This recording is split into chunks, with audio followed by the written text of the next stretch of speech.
आज हम लोग शुरू करने वाले हैं क्लास 12 के लेसन 1 का एक टॉपिक मूललता। मूललता किसे कहते हैं? आप लोगों को पता होगा कि अगर 1 केजी विलायक हमारे पास क्या हो, 1 केजी विलायक हो, टोटल हमारा यहाँ पर जो विलायक होगा 1 केजी होगा, यानी कि सॉल्वेंट हमारा क्या हो, सॉल्वेंट 1 केजी होगा। अब इस के रखोगे, यानी कि जितना भी सॉल्यूट होगा उसे हम लोग क्या बोलेंगे? मोललता बोलेंगे। यानी कि कहने का मतलब ये है कि जितना भी 1 केजी विलायक में घुला हुआ विलेय की जो मात्रा होगी, वो विलेय का जो मोल होगा वो हमारा क्या कहलाएगा? मोललता कहलाएगा। ध्यान दीजिएगा यहाँ पे कि विलायक विलायक के 1000 ग्राम कह लीजिए या 1 केजी में में घुले हुए घुले हुए विलेय के मोलों की संख्या क्या कहलाती है? मोललता कहलाती है। यदि हमारे पास एक केजी क्या हो, विलायक हो, और उस 1 केजी विलायक में हम लोगों ने क्या घोल के रखा? विलेय। और उस विलेय के मोलों की संख्या हमारी क्या कहलाती है? मोललता मोललता कहलाती है।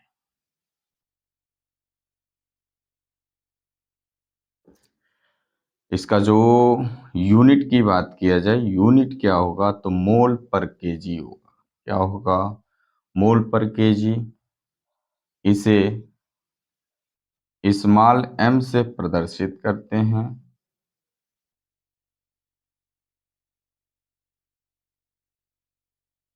यानी कि 1000 ग्राम विलायक में उपस्थित विलेय के मोलों की संख्या हमारी क्या कहलाएगी? मोललता कहलाएगी। जो यूनिट होगा मोल पर केजी होगा, इसे स्मॉल m से प्रदर्शित करते हैं।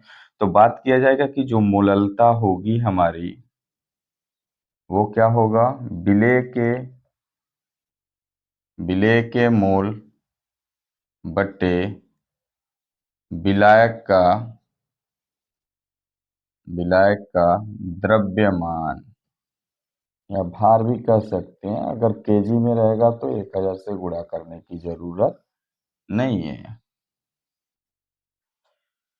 मैंने क्या कहा कि जब आपने विलायक में 1 केजी में आपने विलेय घोल के जो विलेय मिलाया हो, उसकी मोलों की जो संख्या होगी वो क्या होगी? मोललता होगी।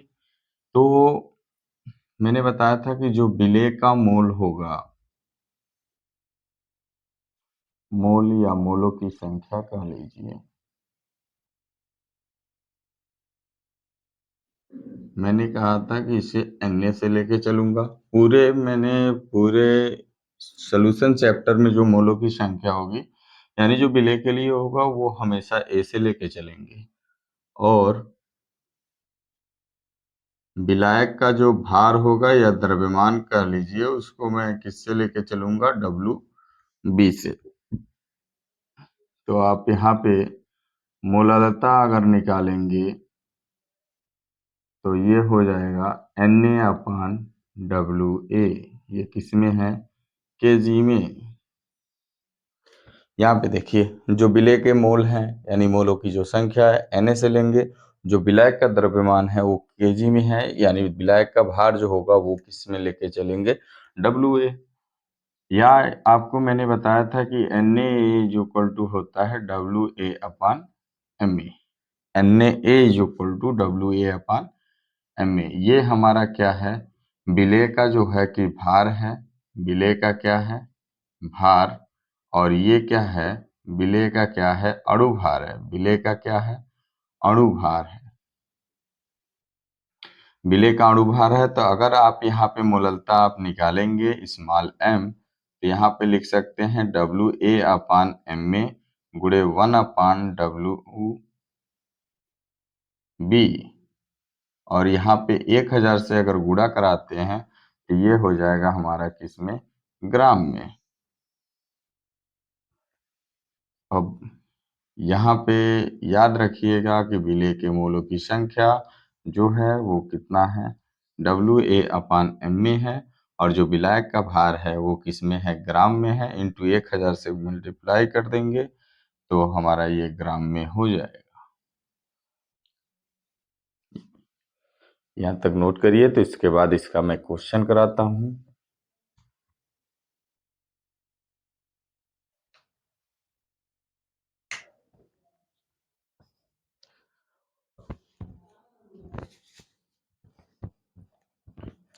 काम ऐसा करो कि एक पहचान बन जाए, काम ऐसा करो कि एक पहचान बन जाए, हर कदम ऐसा चलो कि निशान बन जाए, हर कदम ऐसा चलो कि निशान बन जाए। यहाँ जिंदगी तो हर कोई काट लेता है, यहाँ तो जिंदगी हर कोई काट लेता है, जिंदगी जियो इस कदर की मिसाल बन जाए, जिंदगी जियो इस कदर की मिसाल बन जाए।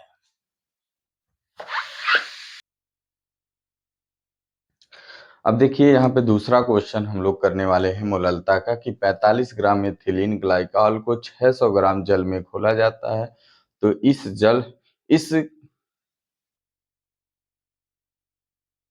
इस विलयन की मोललता की क्या करना है, गणना करना है। तो सबसे पहले आपको ये चेक करने के लिए मैंने बोला कि कौन विलेय है कौन विलायक है आपका। तो सबसे पहले आप सल्यूट और सॉल्वेंट निकाल लेंगे। अब देखिए 45 ग्राम एथिलीन ग्लाइकॉल का जो फॉर्मूला होता है C2H6O2 होता है। एथिलीन ग्लाइकॉल का जो फॉर्मूला होगा, एथिलीन ग्लाइकॉल का जो फॉर्मूला होगा वो होगा आपका C2H6O2। कितना होगा, C2H6O2। और इधर हमारा क्या है, जल है, वाटर है, यानी कि ये आपका विलेय होगा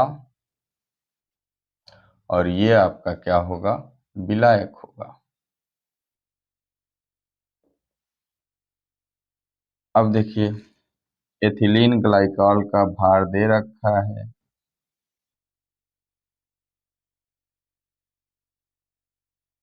एथिलीन ग्लाइकॉल का भार, एथिलीन ग्लाइकॉल का भार यानी कि WA दे रखा है आपको कितना, 45 ग्राम। और एक काम करते हैं कि C2H6O2 का अणुभार भी निकाल लेते हैं, यानी कि M में निकाल लेते हैं। कार्बन कितना है, 2, हाइड्रोजन कितना है, 6, और ऑक्सीजन कितना है, 2। यहाँ पे कार्बन का भार जो होगा 12 होगा, और हाइड्रोजन का कितना होगा, 1, और ऑक्सीजन का कितना होगा, 16। तो 12 दूनी कितना हो गया, 24, ये 6 हो गया, 16 दूनी कितना हो गया, 32, 24, 36 और 32 कितना हो जाएगा, 62। अब विलायक का भार आपको दे रखा है, विलायक का भार, वो विलायक का भार आपका कितना दे रखा है, 600, यानी कि WB दे रखा आपको 600 ग्राम। अब यहाँ पे देखिए आपको मैंने फॉर्मूला क्या बताया कि मोललता इज इक्वल टू क्या होता है, WA/ma गुणे 1/WB गुणे कितना, 1000। और ये WB किस में होना चाहिए, ग्राम में होना चाहिए। किस में होना चाहिए, ग्राम में होना चाहिए।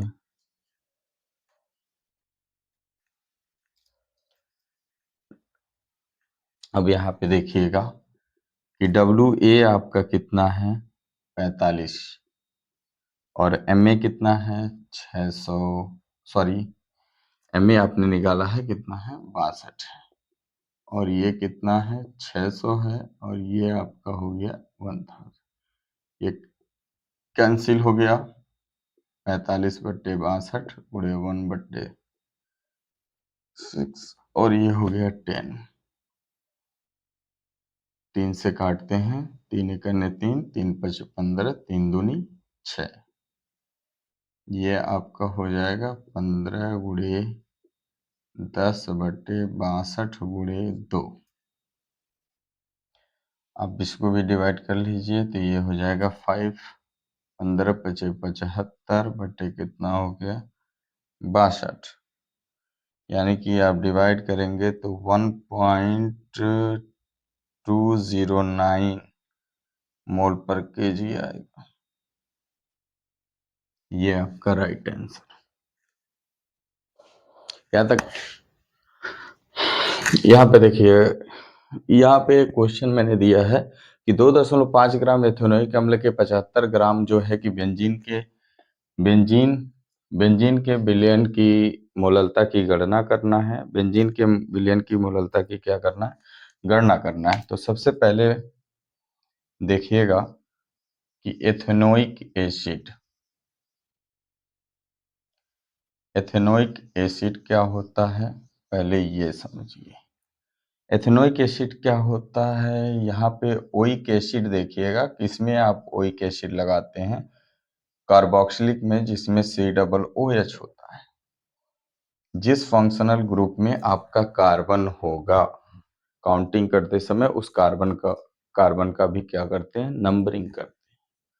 तो ध्यान दीजिए, 2 कार्बन है, आपने CH3 लगाया और COOH लगाया, यानी कि ये आपका बन जाएगा क्या, एथेनोइक एसिड। अब यहाँ पे देखिएगा कि 2.5 ग्राम जो है कि आपने क्या लिख रखा है, एथेनोइक ले रखा, और कितने में मिलाया है आपने, 75 ग्राम में आपने मिलाना है। मिलाने के बाद से आपको क्या बना के तैयार करना है, आपको विलयन तैयार करना है। यानी कि विलेय आपको मिल गया कितना है, यानी कि सॉल्यूट मिल गया आपको कितना है, तो आपका 2.5 ग्राम है। सॉल्वेंट कितना है आपका, यानी कि विलायक कितना है, 75 ग्राम है। यानी कि विलायक भी मिल गया, विलेय भी मिल गया, यानी कि इसको लिखते हैं ए से, इसको लिखेंगे किससे, बी से। अब आपका विलयन बन के क्या हो गया, तैयार हो गया। अब यहाँ पे देखिएगा, जो एथेनोइक अम्ल का भार दे रखा है, एथेनोइक एसिड का भार दे रखा है, यानी WA दे रखा है 2.5 ग्राम। अब एथेनोइक एसिड का हम लोग क्या निकालने वाले हैं, अणुभार निकालने वाले हैं। अणुभार यानी कि MA निकालेंगे। अब यहाँ पे समझिएगा, एथेनोइक का मैं अणुभार निकाल रहा हूँ, यानी कि कार्बन कितना है 2, ऑक्सीजन कितना है 2, और हाइड्रोजन कितना है 2। कार्बन का अणुभार होता है 12, ऑक्सीजन का होता है 16, और हाइड्रोजन का होता है 1। 12 दूनी 24, 16 दूनी 32 और 2, सॉरी हाइड्रोजन 4 है।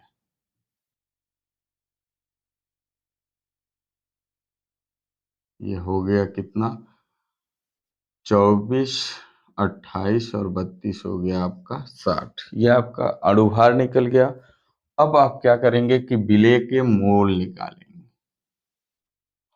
अब आपको विलायक का जो है कि विलायक का भार दे रखा है, यानी कि WB दे रखा है कितना, 75 ग्राम। कितना दे रखा है, 75 ग्राम। अब आपने करना क्या है कि मोललता इज इक्वल टू, मैंने क्या बताया आपको कि WA/MA गुणे 1/WB इंटू कितना, 1000, ये किस में होगा, ग्राम में।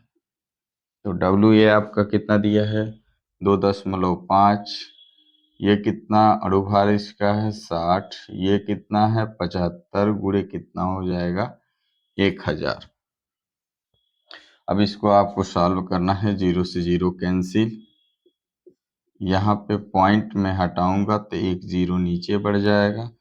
ये हो गया 75 इंटू 100।